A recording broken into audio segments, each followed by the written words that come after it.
నమస్కారం.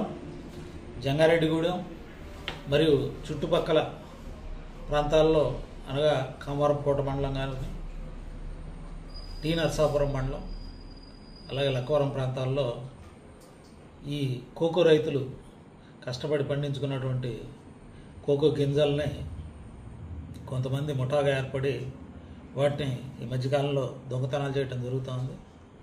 మన ఏలూరు జిల్లా ఎస్పీ గారు ప్రతాప్ శివకేశ్వర్ గారి ఉత్తర్వుల మేరకు దీనిపై ఒక స్పెషల్ టీంని ఫామ్ చేసి ఈ దొంగలను పట్టుకోవడానికి ప్రత్యేకమైన ఏర్పాటు చేయడం జరిగింది.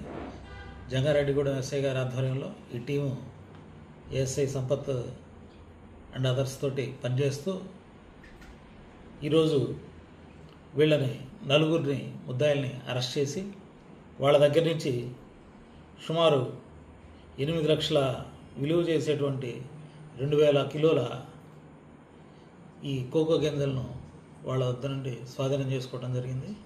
వీళ్ళని అరెస్ట్ చేసి రిమాండ్కి తరలించడం జరుగుతుంది. వీరి మీద షీట్లు ఓపెన్ చేసి తదుపరి నిఘా కూడా కంటిన్యూ చేయడం జరుగుతుంది.